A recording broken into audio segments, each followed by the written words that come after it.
সাবেক পররাষ্ট্রমন্ত্রী হাসান মাহমুদের বেপরোয়া দখলবাজি। উনি সংসদে থাকা অবস্থায় এবং জাতীয় সংসদে আওয়ামী লীগের মন্ত্রী থাকা অবস্থায় কী পরিমাণ যে দখলবাজি করেছে তা নিয়ে কালের কণ্ঠ একটি রিপোর্ট করেছে 21শে সেপ্টেম্বর। এখানে উনি ওনার সম্পদ হলফনামা অনুযায়ী বেড়েছে 4,683 গুণ এবং উনি বনের জমি দখল করেছে 212 একর এবং নামে ডকওয়ার্ডের জমি দখল করেছে 600 কোটি টাকার ক্ষতিপূরণ দাবি করেছে এবং চাপ সৃষ্টি করে উনি 41 কোটি টাকার প্রকল্প গ্রহণ করেছে। এরপরে তিনি বিভিন্ন নৈতিক অনৈতিক কোনো কিছু না মেনে উনি নিজের মতো করে সম্পদ প্লাট বাড়ি গাড়ির মালিক হয়েছে এবং তার স্ত্রীর নামে হলফনামায় 10,35,00,000 টাকার স্থায়ী সম্পদ রয়েছে। তা অনুসন্ধানের জন্য আমরা দুর্নীতি দমন কমিশনে একটি অভিযোগ দাখিল করেছি।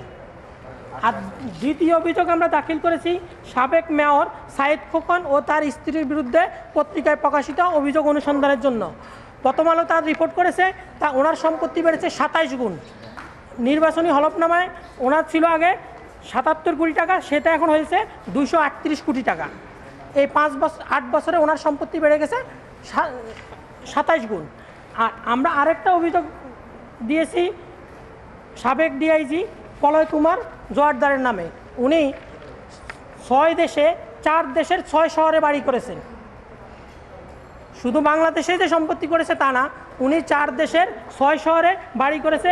এর মধ্যে ভারতের কলকাতা, চেন্নাই ও দিল্লিতে পলয় কুমারের বাড়ি রয়েছে। সিঙ্গাপুর, লন্ডন, আমেরিকাতেও বাড়ি রয়েছে। এসব বিষয় অনুসন্ধানের জন্য আমরা দুর্নীতি দমন কমিশনে অভিযোগ দায়ের করেছি। এখন পর্যন্ত আমরা 63-64টার মতো অভিযোগ দাখিল করেছি। যেগুলি অনুসন্ধান শুরু না করবে সেগুলি হয়তো আমরা মহামান্য হাইকোর্টের দ্বারস্থ হব, কিন্তু এখন এই পর্যন্ত যতগুলি অভিযোগ দায়ের করেছি সবগুলোই অনুসন্ধান চলমান।